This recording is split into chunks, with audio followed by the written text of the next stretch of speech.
Maharashtra superfast news चॅनलमध्ये आपले सहर्ष स्वागत आहे। खास सत्याची धार लेखणीची महाराष्ट्रातील ताज्या आणि वेगवान बातम्या पाहण्यासाठी आपल्या हक्काचे चॅनल शेअर करा, लाईक करा आणि सबस्क्राईब करा। धन्यवाद। JNPAचा ग्रीन सिग्नल। पर्यावरण स्नेही बंदरासाठी जागतिक भागधारकांसोबत धोरणात्मक मंथन। देशातील अग्रगण्य जवाहरलाल नेहरू पोर्ट अथॉरिटीने आता पूर्णतः पर्यावरण स्नेही उद्योग करण्याचा संकल्प केला आहे। बंदराच्या महत्त्वाकांक्षी ग्रीन पोर्ट मोहिमेचा आणि विविध शाश्वत उपक्रमांचा आढावा घेण्यासाठी मंगळवार दिनांक 6 जानेवारी 2026 रोजी JNPA प्रशासन भवनात प्रमुख भागधारकांची बैठक संपन्न झाली। धोरणात्मक चर्चा आणि भावी वाटचाल।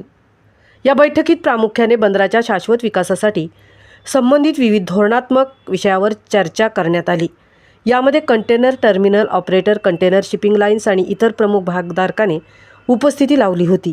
बदलते जागतिक प्रवाह आणि बंदर क्षेत्रातील आधुनिक घडामोडी लक्षात घेऊन भविष्यातील गरजा पूर्ण करण्यासाठी कोणत्या बाबी आवश्यक आहेत त्यावर प्रदीर्घ विचार विनिमय करण्यात आला। हरित इंधनावर चालणाऱ्या जहाजाचे स्वागत। जागतिक शिपिंग उद्योगात सध्या स्वच्छ आणि पर्यायी इंधनाचा वापर वेगाने वाढत आहे। भविष्यात हरित इंधनावर चालणाऱ्या जहाजांची JNPA बंदरातील आवक वाढण्याची शक्यता गृहीत धरून त्यांच्यासाठी लागणाऱ्या विशेष सुविधा आणि दीर्घकालीन नियोजनाबाबत भागधारकांनी महत्त्वपूर्ण सूचना मांडल्या। विविध प्रकारच्या शाश्वत इंधनाचा स्वीकार करण्याबाबत यावेळी सविस्तर चर्चा झाली। केवळ औद्योगिक विकासच नव्हे तर पर्यावरण रक्षण हेच यशाचे गमक असल्याचे JNPAने या बैठकीतून सिद्ध केले आहे। सर्व भागधारकांच्या समन्वयातून आणि आधुनिक तंत्रज्ञानाच्या जोरावर JNPA आता जगातील सर्वात सुरक्षित आणि हरित बंदर बनण्याच्या दिशेने वेगाने पावले टाकत आहे।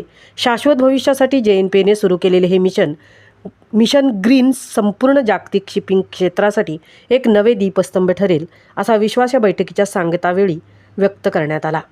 महाराष्ट्र सुपरफास्टसाठी तृप्ती भोईर, JNPA उरण।